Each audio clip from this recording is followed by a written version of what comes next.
What's up, everybody? Bicoastal MMA here. Today, I got a video of my picks for UFC 295, Prochazka versus Pereira, Madison Square Garden. I'm gonna be breaking down the all the prelim fights, and I'll be breaking down the main card. Um, I'll also have a couple handpicked topics of some more recent news and just giving my opinion on those topics. Um, if you haven't already, I ask if you can please subscribe to my channel, um, like this video, and share it. Share it where you can. Um, I would greatly appreciate it.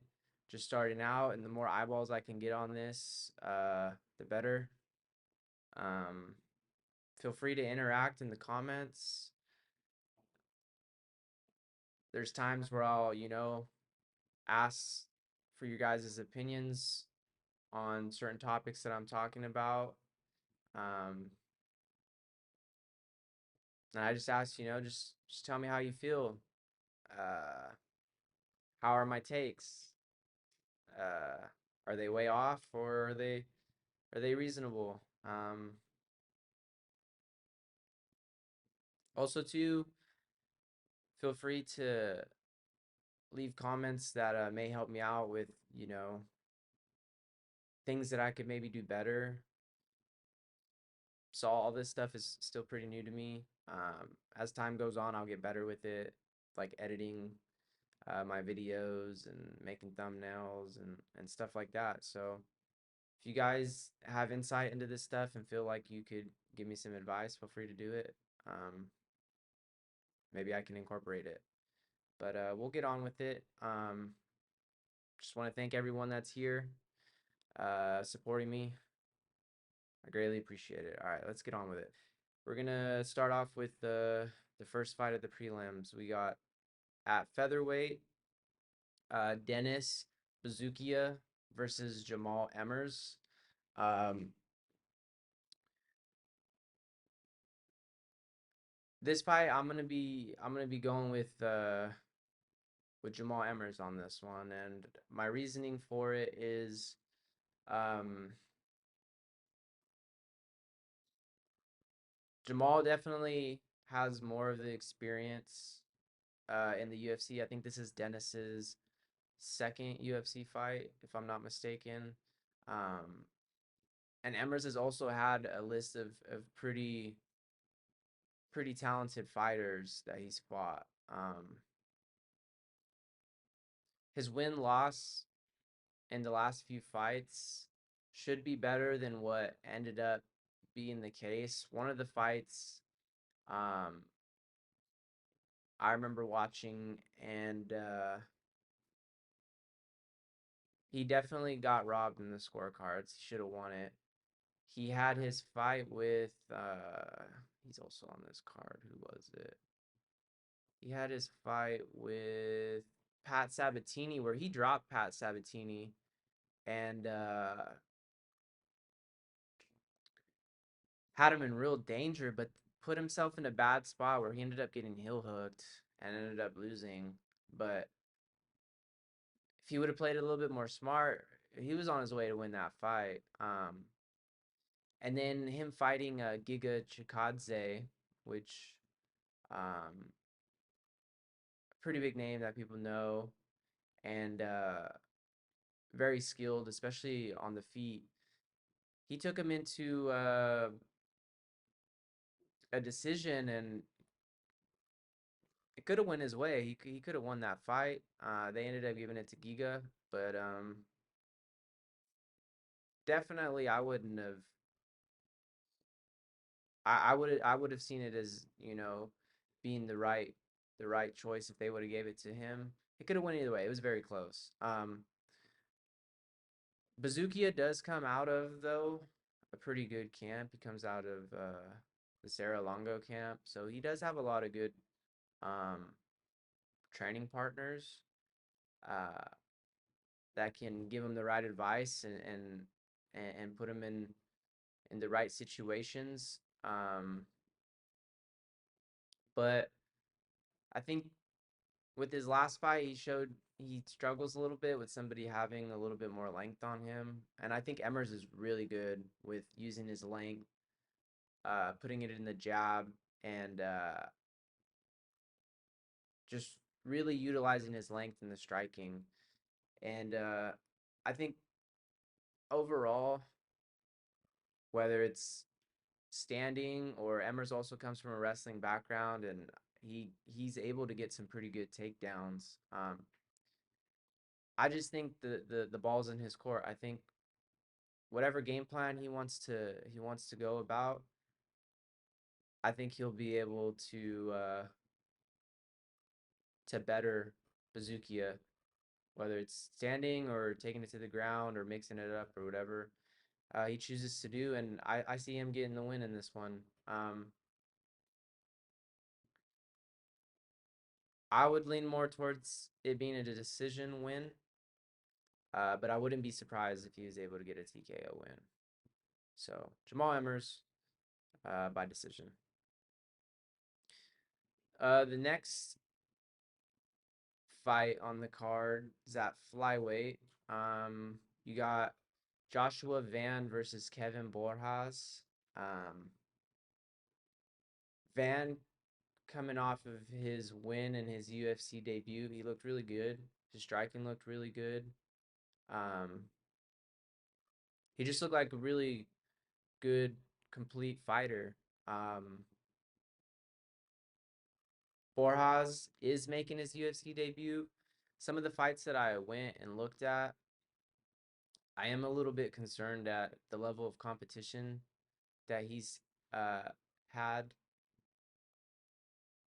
I feel this is going to be a big step up in competition for his opponent and their striking, and also just um, them being a total complete fighter. Uh, Borjas has looked good in the stand up and the striking, but a lot of the fights that he did that in, at least the ones that I seen, were against opponents that were more of a grappling specialist or come more from a grappling background. Um, so I think Van is gonna show that there's levels, and I think it's gonna be a little bit much for Borjas. I think Van um, is gonna be able to do what he wants in this fight. He's an aggressive guy. He's gonna be coming forward. Um, I think he'll be able to do really good on the feet. But if he does have any problems with Borjas, I see him being able to get takedowns and utilize some ground and pound or even attack some submissions. Um, so I think Joshua Van's gonna get the win in this one. I'm a little bit indecisive on if I think it's gonna come by a decision or if Van can maybe get a stop in this one. Um, I just see him being able to break Borjas. So I think he could get I think he could get it done uh by a stoppage. Um Not sure which way he'll end up wanting to lean towards, whether it being like a TKO or a submission finish, but I think he can get a stop on this one. So I'm gonna go with Joshua Van getting the win by stoppage of some sort. Um the next fight we got it's at a catch weight. Um Between John Castaneda and Kyung Ho Kong, I think it's Kong. Um,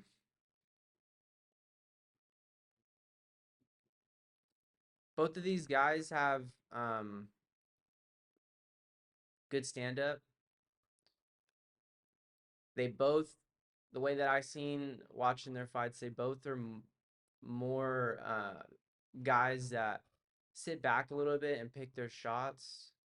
Um, and I think in that, I think from watching their previous fights, Castaneda has struggled with guys that put on a pace on him.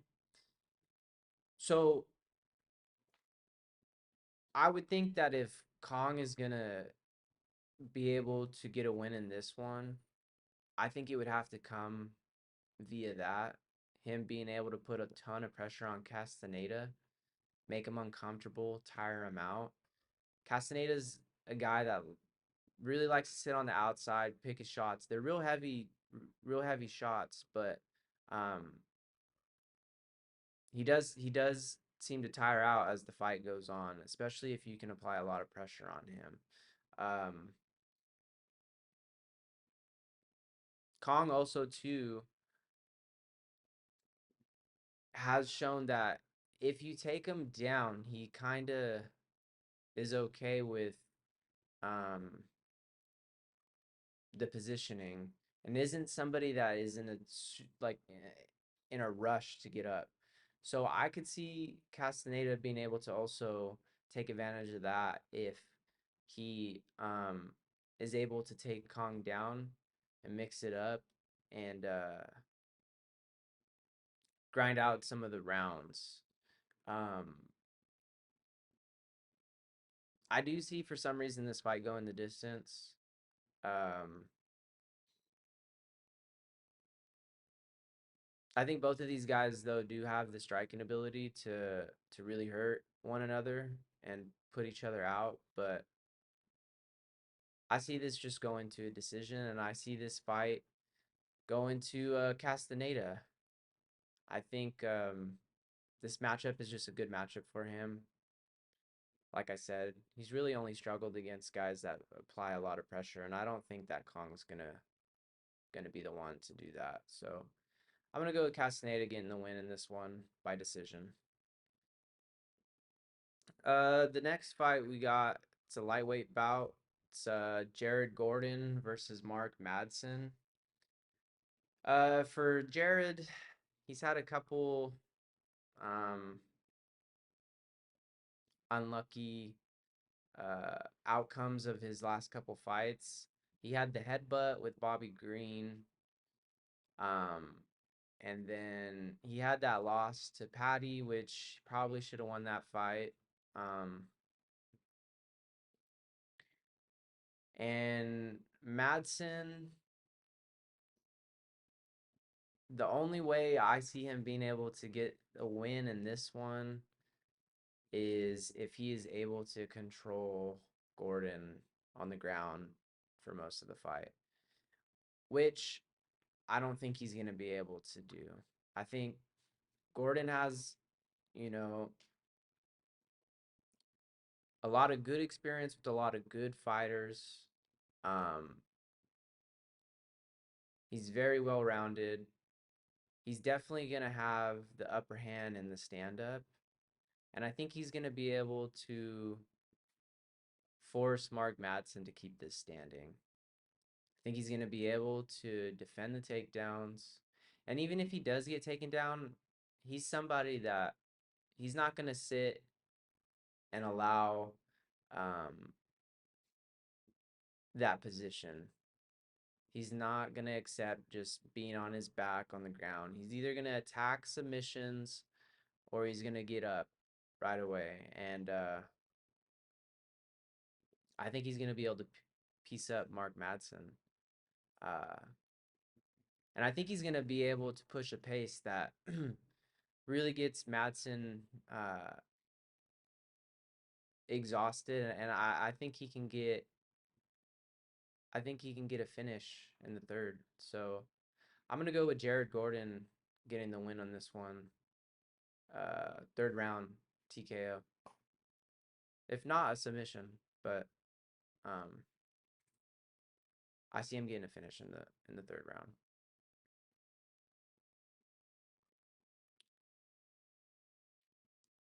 The next fight we got is another lightweight bout. It's Nazim Sadigov versus Vyacheslav Borshev, and I might have messed that up, but excuse me. um, both these guys very powerful striking. Definitely when it comes to who maybe edges one another out in the stand up is Borshev. But he does struggle a lot in the takedown defense and grappling department. And Sadikov is another fighter that comes out of the Sarah Longo camp. And I think that that's going to be an important part in this fight. I think that they're going to be coming into this with the game plan. Maybe not the whole fight trying to take him down, trying to take down Borshev, but at least mixing it up enough where Borshev isn't able to get going on the stand up. Um, at least that would be the smart game plan in this one. He struggled a lot with uh, takedown defense in the grappling. So why not take advantage of that, get the win in this one?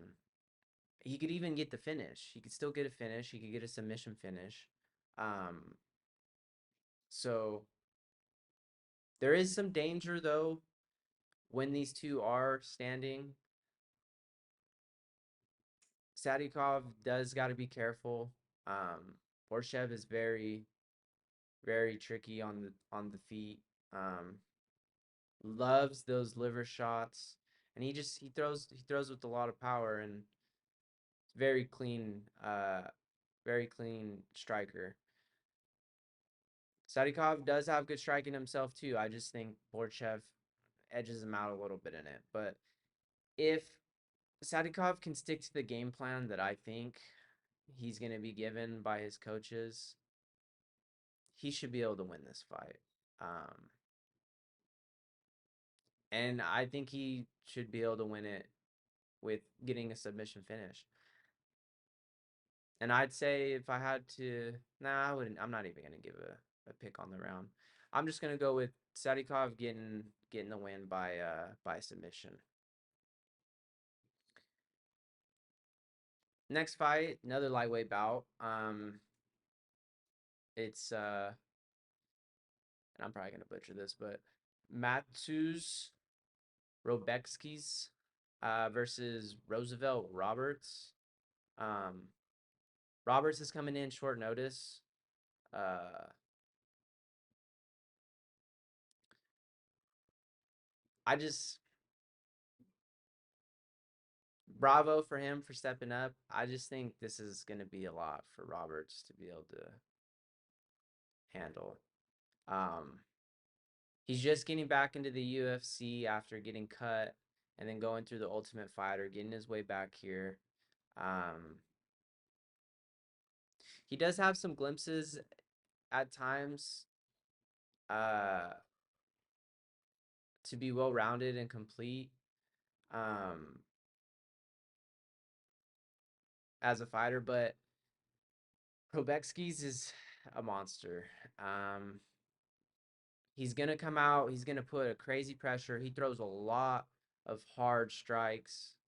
He's very compact, so I think if he does want to grapple, like he has an advantage there. Uh, but I think he's gonna keep this more standing. Look for him to throw a ton of inside leg kicks. And just throwing a ton of power, really looking to hurt Roberts. Um, I think he's levels above Roberts, and I think I personally think that he's gonna make this look a little bit easy against Roberts. I see him getting a finish in this one. Um,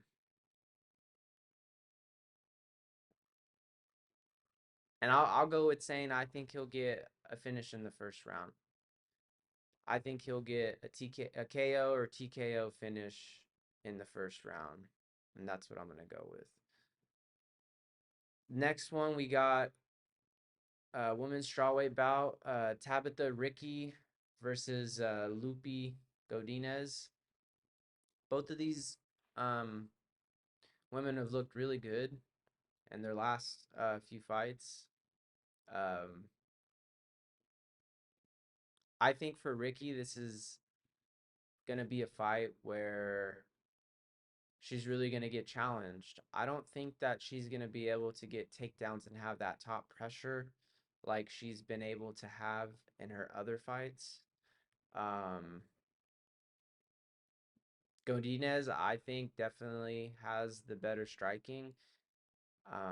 And I think she's going to be able to keep this on the feet.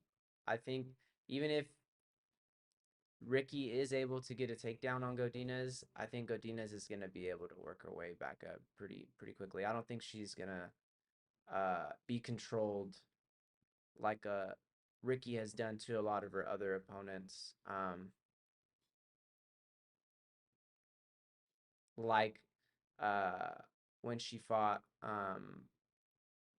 Viana, she kind of just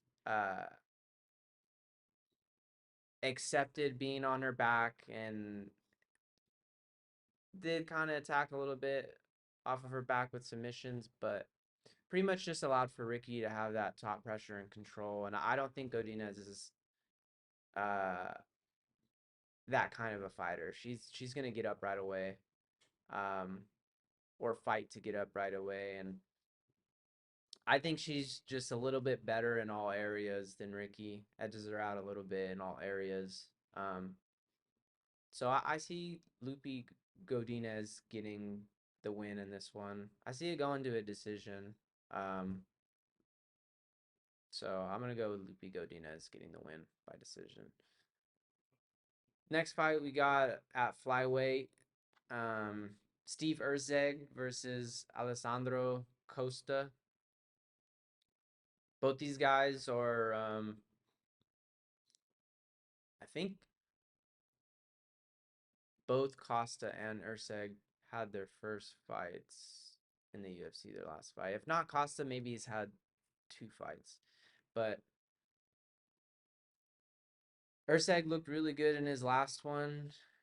He, I think he came in and fought. I don't know what the guy was ranked. I know he's ranked in the top 15. I want to say maybe the guy was ranked number 10 at the time. I could be wrong, but definitely in the top 15. Obviously, he has 14 next to his name, but he looked really good um, in all departments, uh, the striking and in the grappling department. Um, both of these guys throw powerful shots. I think both of them have the power to be able to really hurt each other, to put each other down. But looking at the fights that I did, I do remember Costa kind of leaving himself open a little bit sometimes when he throws his strikes. And if I remember correct, he got dropped in one of his last fights, pretty bad. He was able to survive, but I think Irseg will take advantage of that. If Costa isn't on point and sharp with his striking and is leaving himself open like that, I think Irseg will touch him, and I think he will hurt him really badly. Um, which is always very exciting to see, especially with the flyweight fighters, because a lot of times you don't really expect for them to have so much power because of how small they are, but I think this is going to be a really fun fight. But I do see Irseg getting the win in this one. And I'll go with him getting the win by a finish on this one, by KO or TKO. I think he could do it. I think again, I think it's going to be a fun fight. I don't think that it's going to be like Um, super one-sided. I think it's going to be very competitive, but I think Costa is going to be a little bit reckless and he's going to get caught, and Irseg's going to get the finish. So that's it with the prelims. Now we're getting on to the main card. We got Diego Lopez versus Pat Sabatini at featherweight. Both these guys have uh, really good grappling. They both have a grappling background.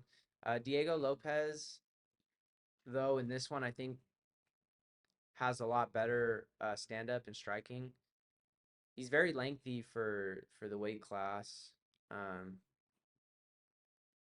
See there, you got it's 5'11". Uh, it's got 72.5-inch reach and 41-inch leg reach. Sabatini's 5'8", 70-inch reach and 38-inch leg reach. So Sabatini does struggle with the lengthier guys. Like I said earlier with Emmers, he got dropped, was in real danger. He was able to uh, get that heel hook and ended up winning. But he also had, I think it was Damon Jackson that he fought.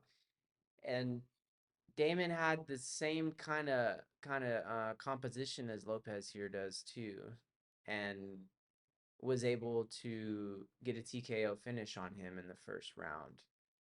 So I think with how well of a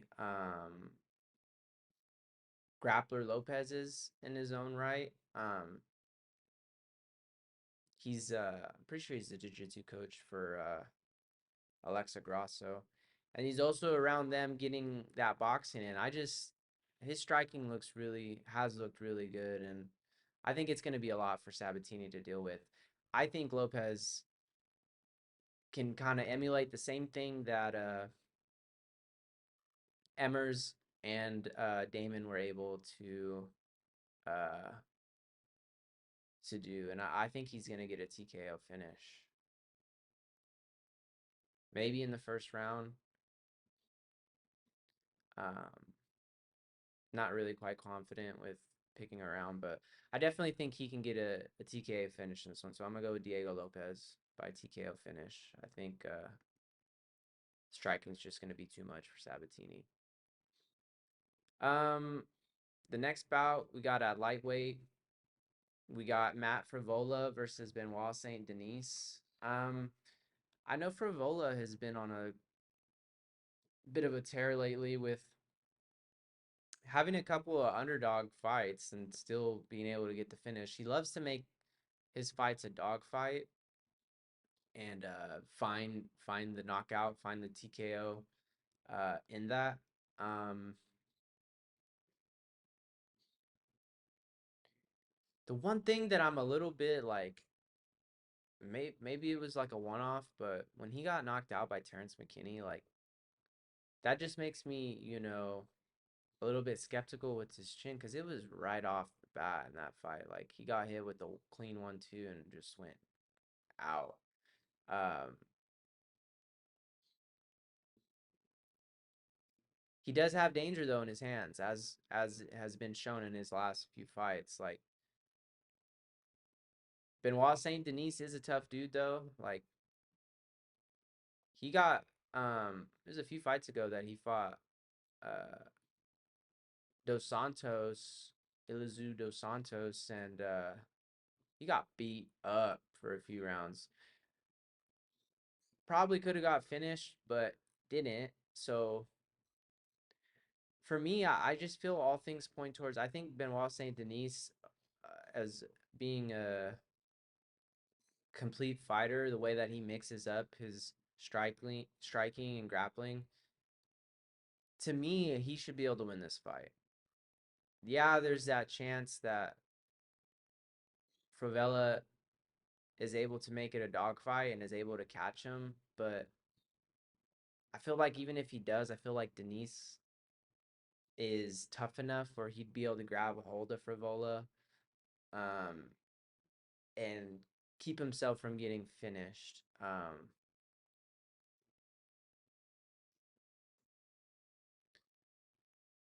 I'm a little bit worried though on that one, but like I said, I think this is one of those fights where I would tell you, like, you see the odds right here, like plus 190, minus 230. If you wanted to take that chance of making a little bit extra money, I think there is a possibility of Frivola able to, you know, get a finish here, um, to make it a dogfight. But like I said, I think Benoit Saint Denis should get the win here. So I'm gonna go with Benoit Saint Denis getting the win. Um,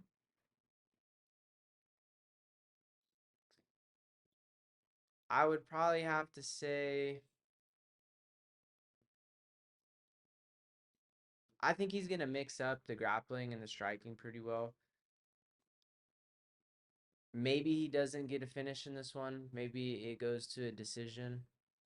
Uh, yeah, that's probably what I'll go with on this one. I think Benoit Saint Denis gets this one done by decision. But I think it's going to be a very, very fun and entertaining fight. I think at the end of this one, both guys um, will have thrown everything in the kitchen sink, and I think that they'll be exhausted at the end of it, really pouring it on. I just think Benoit Saint Denis is going to be able to do a better job of mixing up the striking and the grappling. Next fight, we got women's strawweight bout. We got Jessica Andrade versus Mackenzie Dern.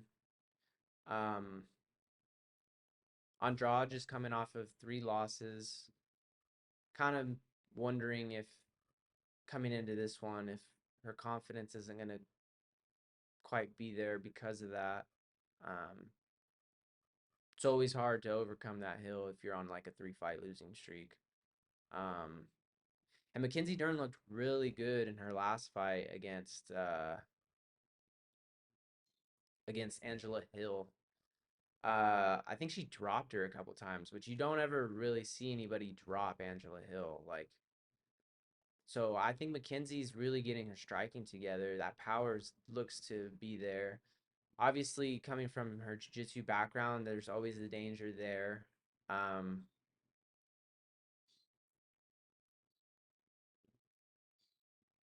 I think Dern is gonna continue the momentum that she had from her last fight. She looked really good, and I think she's gonna be a little bit too much for Andrade. The only thing is Dern is gonna have to be very aware of Andrade with her looping shots, throwing everything that she has into him. I think Dern will be fine, even if she does maybe get caught by a couple of them, just because Dern has shown that she has a pretty good chin. Um, but she definitely doesn't want to be on the receiving end of too many of those, and I think that'll be the main worry for that. Outside of that, I think she'll be able to edge Andrade in the striking, and I don't think Andrade is really going to look to take down Dern just because how dangerous Dern is even off of her back. I think she's going to maybe not want to really engage with the grappling in this one. So I think Dern is going to get the nod in this one. Um, I would say she's going to win by decision, but I wouldn't be surprised if she's able to get a submission win in this one. But I think it's going to go all 3 rounds. Uh, and I think Dern is going to get the win. Next fight we got is the co-main event. We got the heavyweight interim title bout between Sergey Pavlovich and Tom Aspinall. I really wish we could have seen the Aspinall and Curtis Blades fight play out, because outside of that, I don't think that there's enough for me to pick Aspinall over Pavlovich. He did have that Volkov win, which he looked really good in that win. Um, but Pavlovich in his last three, he's fought Tai Tuivasa, um, Derek Lewis, and Curtis Blades, and he's gotten a first round finish in all of them. I think his last six fights, first round finish. His striking looks really good. Um, Even for a heavyweight, like usually they're not as like maybe technically sound, but I noticed, in his striking, like he moves his head off the line when he throws his strikes. Like most of the time he's dropping these guys with jabs. Um, and then once that person kind of gets dropped, then usually he starts throwing a little bit more of, the reckless punches. But for the most part, though, like he stays technically sound. I would be a little bit worried if Aspinall is able to get a takedown, what that looks like. Um, but Pavlovich has been training to be a backup for John Jones fights, so I'm sure he's been training his takedown defense, and I would assume that it probably looks pretty good. He hasn't really been tested that much with it. I know that Curtis Blades had that one takedown attempt that was not really that great of a takedown attempt, but he stuffed it. And like I said, I just in this one, if I have to go and pick, like I can't really pick Aspinall over Pavlovich. Like the only really good win, good name that he had was uh against Volkov, which he did look really good in that fight. But I'm gonna have to go with Sergey Popovich in this one, getting the win. Um, and I think he could do it in the first round too. I noticed that Aspinall's last fight when he was fighting Blades, even though it only lasted like 20 or 30 seconds, like he got touched a few times by Blades. Uh, and if he allows for that to happen with Pavlovich, it might not go very well. It might drop him. So for me, I just have to lean towards Popovich in this one. Um, and I'll go with him getting KO or TKO finish in the first round. Keep the streak going. And the main event of the night, we got light heavyweight title bout. We got Jiri Prochazka versus Alex Pereira. In this one, I think both guys are very dangerous. I like both of their styles, the way they fight. Both very entertaining. Both have knockout power. Uh, and it'll make for an entertaining fight. I'm just a little bit worried with the layoff that Yuri has had, for one. He's been out for, I think, like a year and a half. And he keeps his hands down a lot while he's fighting. And I think that that's something Pereira is probably really looking at capitalizing on. Unless Prohashka comes in and really changes up his stance and how high he keeps his guard, his hands. Um, I just really think Pereira is gonna be able to capitalize on that. Pereira also in the last year and a half has had a lot of activity, and I just think like momentum wise, he's gonna have the edge. Um, he definitely can stand with, there's,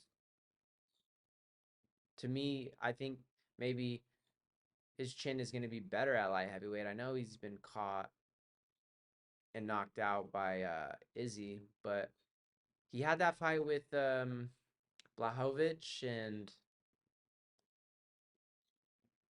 it went really well for him.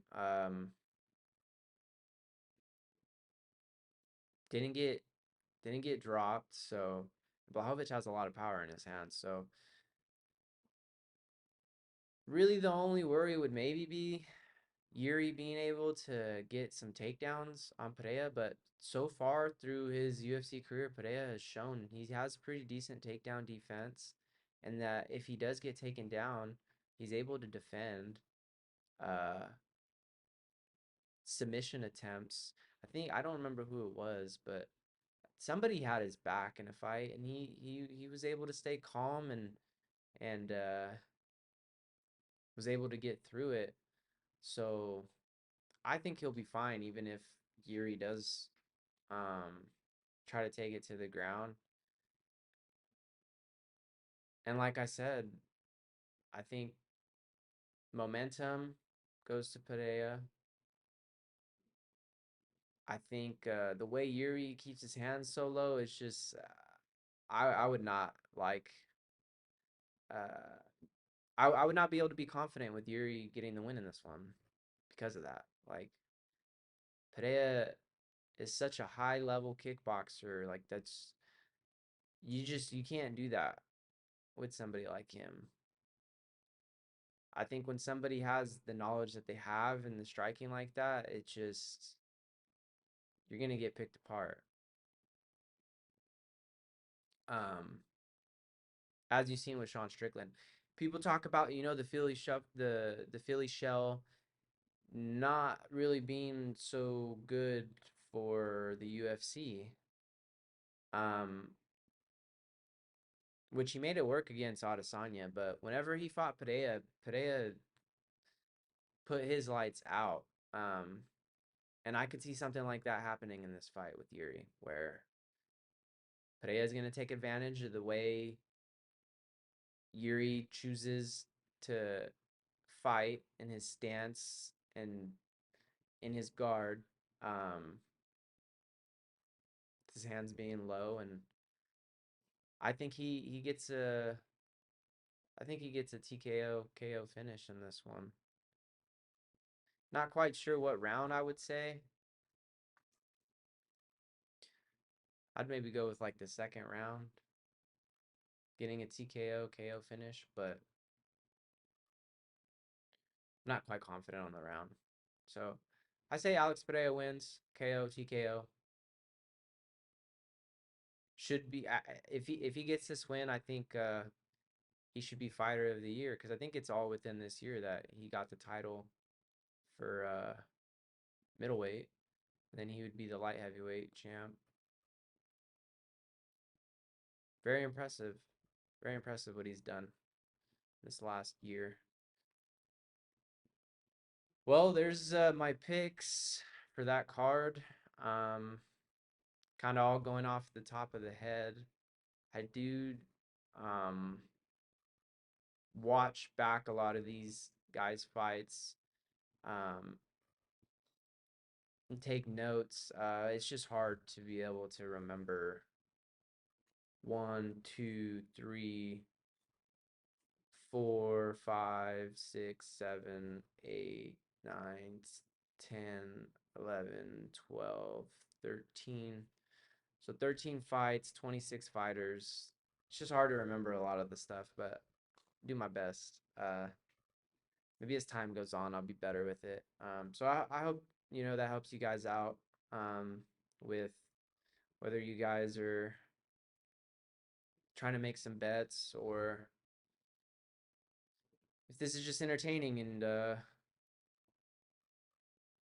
you like to kind of get a background of maybe the fighters and what's possibly to happen in the fights. But we'll go and jump into some of the topics that I handpicked uh, for recent news to talk over. The first one I wanted to start off with is Islam Makhachev, um, now being crowned the number one pound for pound fighter. And whether or not, I think it's the MMA media that does the rankings. or votes on the rankings. So go over if I think, you know, they got it right. And if the rankings, like I think it's top 15 that I'm gonna pull up. If they're legit, like I know they get some criticism from time to time, but I'll give my opinions on what I think. Talk about the rankings. So we got Islam Makhachev number 1, John Jones number 2, Volkanovski number 3, Edwards 4, Charles Oliveira 5, Sean O'Malley 6, Sean Strickland 7, Israel Adesanya 8, 9 goes to Pantoja, Pereira at 10, Aljamain Sterling at 11, Max Holloway at 12, Jiri Prochazka at 14, Kamaru Usman also tied at 14, and Jamal Hill at 15. Um, First start off with Makhachev being number 1 and what I think.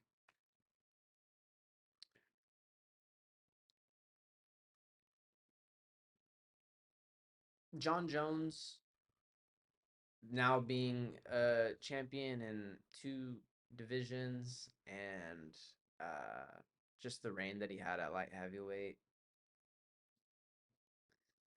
I think he's pound for pound the baddest dude in the world. But Makachev did have a very nice performance this last outing with Volkanovski, and I guess the argument that could be made is, look, Volkanovski is up in the pound for pound rankings as the number 3 guy. And Makhachev was able to beat him. So if the number 2 guy can beat the number 3 guy, then you know maybe we put him at number 1. And now that John Jones is hurt and is going to be out for 8 months, you know, let's just bring him back um, on the rankings a little bit, and we can give him his spot back whenever he comes back if he's able to put on a good performance, and especially if he gets like a finish in that performance. But again, I still think you give the pound for pound uh, number 1 fighter to John Jones. That's just what I would think. But again, Islam has, you know, put on a good last few performances. He did make easy work of Charles Oliveira. So I guess, you know, you could say, like, look, Islam beat Volkanovski, he beat Oliveira. Is there anyone else in here that's. So he beat 2 guys in the top 5 of the pound for pound rankings. And like I said, John Jones is hurt now, so you know, he can have his time right now. I would say this, if he is able to, if the Leon Edwards and Kobe Covington fight happens, Kobe's been calling to fight Makhachev, for Makhachev to come up and fight at welterweight.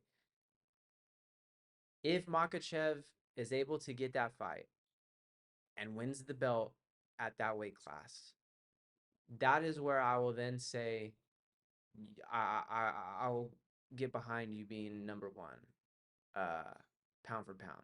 And it's not even to like, I don't even want this to come off as like I'm disrespecting Makhachev. Like, I really like him as a fighter, and I even like him personality wise, and like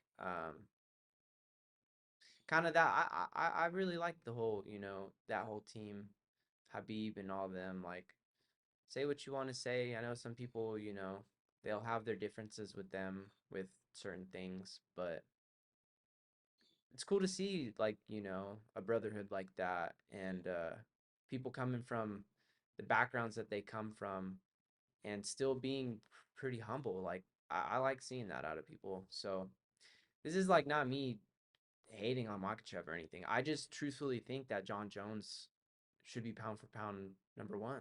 Um, he's light heavyweight and heavyweight, like those are both divisions where like you cannot afford to make a mistake. Like people in those divisions have so much power. Uh, so easy for you to have your lights put out. And like John Jones has gone how many years within those two divisions? Obviously, he's only had uh the Cyril Gahn fight for heavyweight, but he went all those years in the light heavyweight division. You can make some cases, yeah, maybe he should have lost some fights or whatever, but he didn't.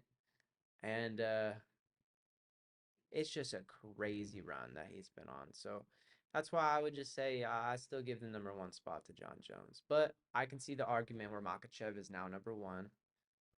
I ain't mad at it, you know.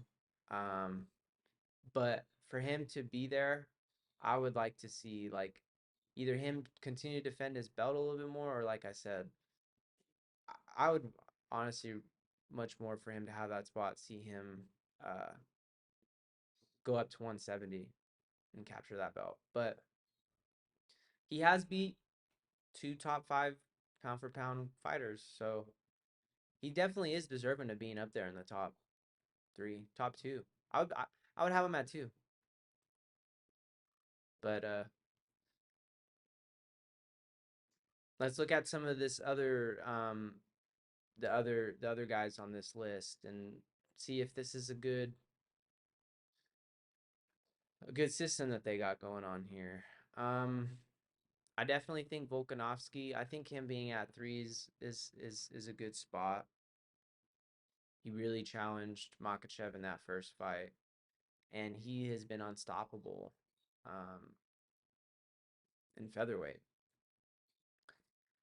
Edwards, obviously, Edwards dethroned Usman, um, beat him back to back.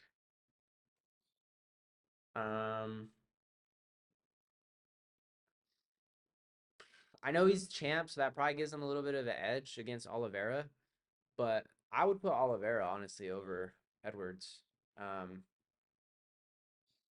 the run that he just had for the belt, and I know there was that, and then the title defenses. I know there was that controversy with him and Gaethje, but dude, he destroyed Gaethje in that fight. Like, so I would honestly have Oliveira at number four, but I understand why they have Edwards there. He actually has a title. O'Malley being at six, I don't know if I would have him that high. I know that he beat Aljamain Sterling, and that's probably why he's at six, is he probably took Sterling's spot. But I just feel like if you run that fight back, O'Malley doesn't win. But I get it. Before that fight, he did beat Jan, which another one of those things where some people thought that Jan won. Uh, so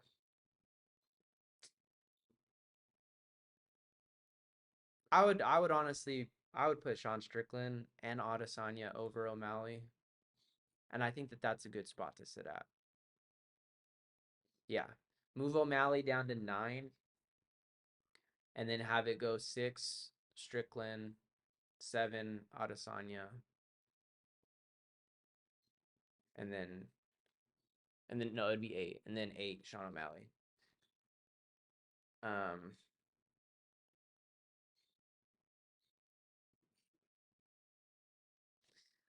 Pantoja being at nine, I think that's a little bit high too.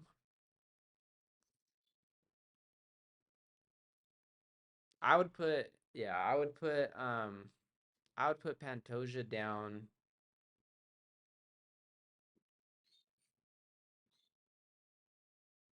But see, I know that they do these rankings too with like who has the belt and whatnot.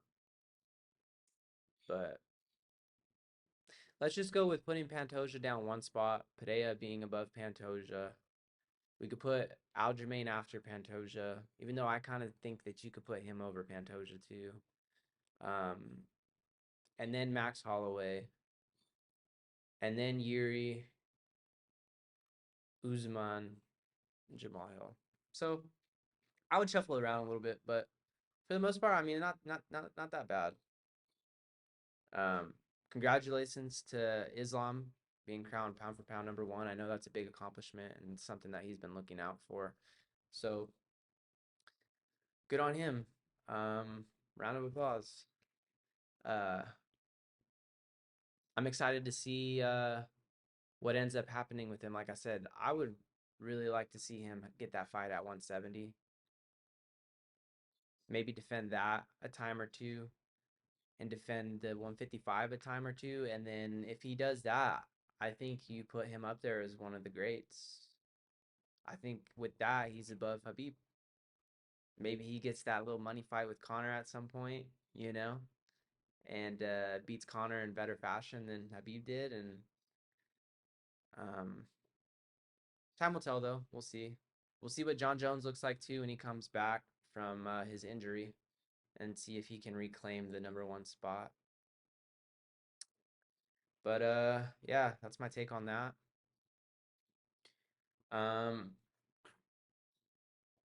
Next topic, we'll go and talk about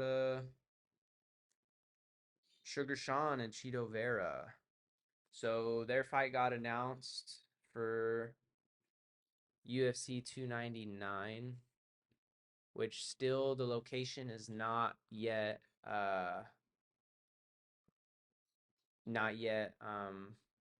known. And I don't a specific date's not known either. I think it's just March is for sure when it's gonna happen. Um Sean got the fight that he was asking for. Uh, I don't know what happened. I don't know if maybe Sterling was not willing or ready to being able or was not willing or able to get ready in this time frame. Not sure. If he was, I really do think that this fight should have went to Sterling. Should have been a rematch. Uh, he's been pretty dominant these last few years. I'm not quite sure if he had the most title defenses at bantamweight. I think he might have. And with that, I think you do a rematch. But I mean, it is what it is. You had that whole drama with him, and then, uh, and then who's his teammate? I haven't can't even think right now. Uh,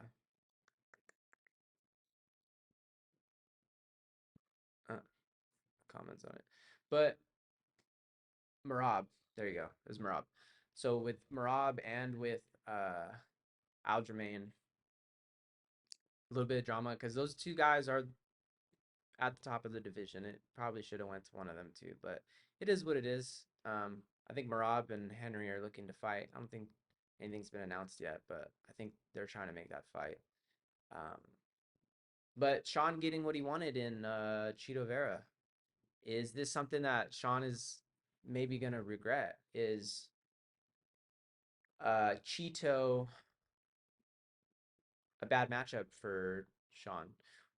Or is Sean now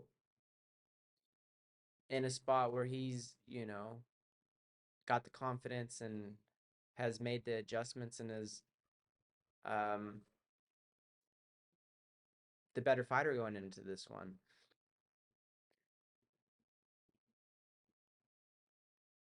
He still claims, he's undefeated, that he didn't lose that fight. You see him right here with the Ecuadorian flag hair. I wonder if he does that again or if he chooses a different hairstyle. But um,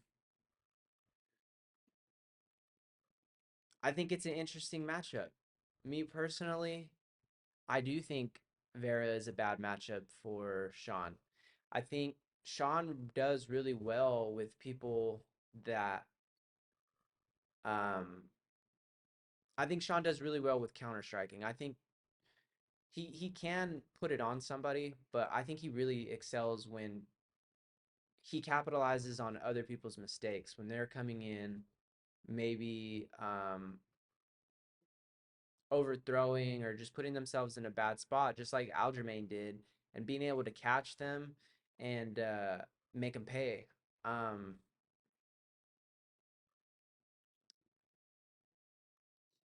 He's been doing a lot of media lately. I do think that Cheeto does have a chance, a real good chance in this one. Like I said, Cheeto's that type of guy where he's not so much of a guy that's gonna rush in there and give these mistakes for O'Malley to capitalize on. He's a guy that I feel does at times start off a little bit slow, but he picks his shots very wisely and they come with a lot of power. I mean, he's had some very nice KO finishes over people. The one against Frankie Edgar was nasty. Um, he really beat up Rob Font. Um, and I thought it was interesting. Sean earlier today said that Cheeto no face the face to face, but I don't really think any of that really matters. Like,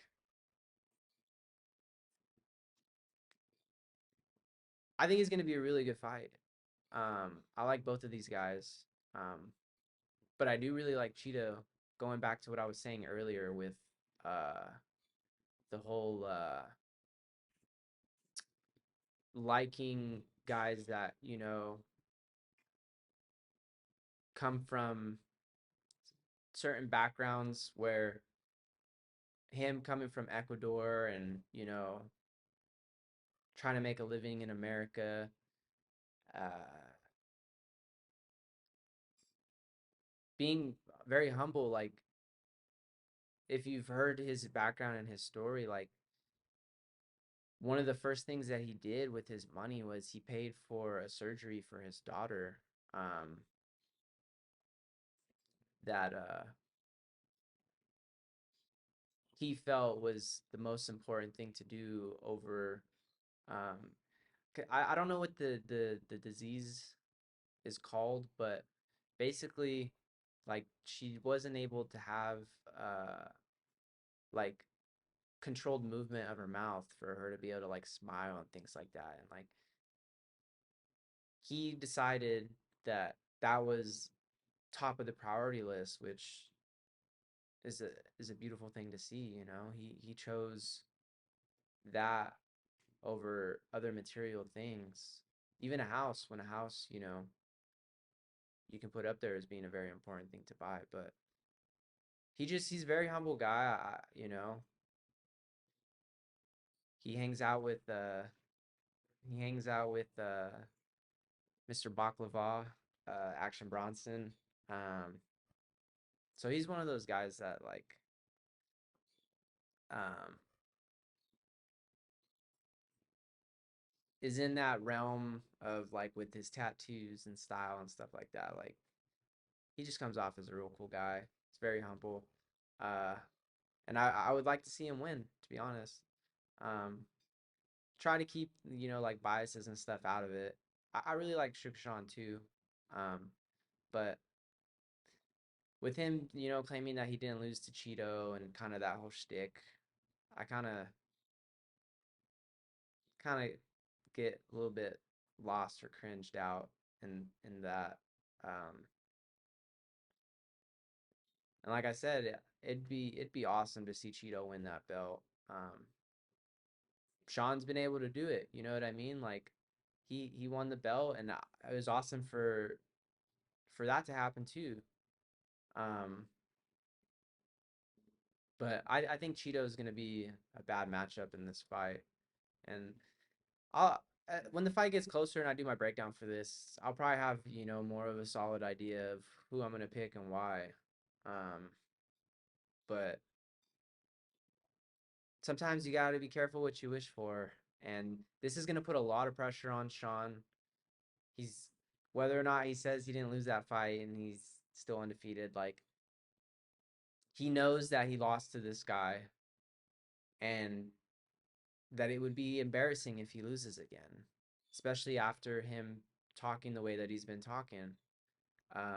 So we'll see how things play out. We'll see if Sean getting what he wanted ends up being, you know, really good for him, or if it ends up, not going his way and uh, being something maybe that he regrets. Maybe he would have rather got that rematch with Aljo. Because at least with that, like he definitely has a huge advantage in the striking. It's just Aljo should have been able to get that to the ground. Should have been able to do his thing, but we'll see what happens. I'm excited to see these guys do their face-offs and interviews and whatnot. I think it'll be very entertaining. Uh, and happy for Chito. Happy that Chito's getting his title fight. Um, I'm excited to see how this all plays out.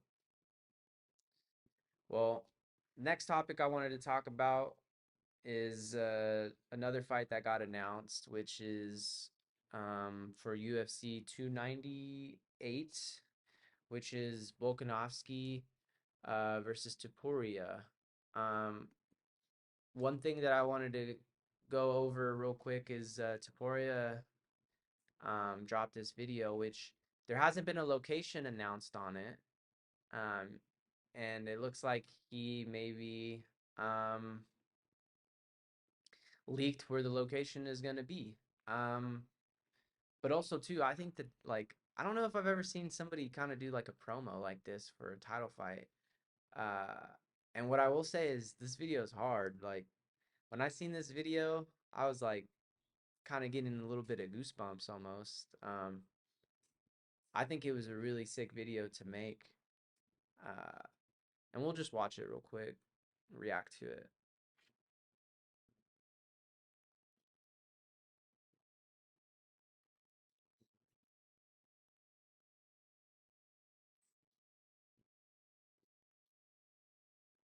Should I add a little bit of sound? No, just keep it on.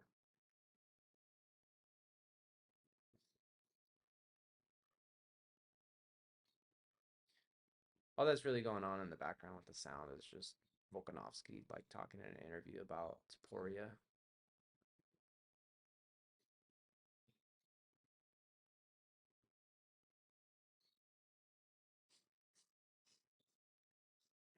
But you got number 15 uh gonna give the rose. Uh Basically, signifying that see February, Los Angeles, California. But basically signifying that that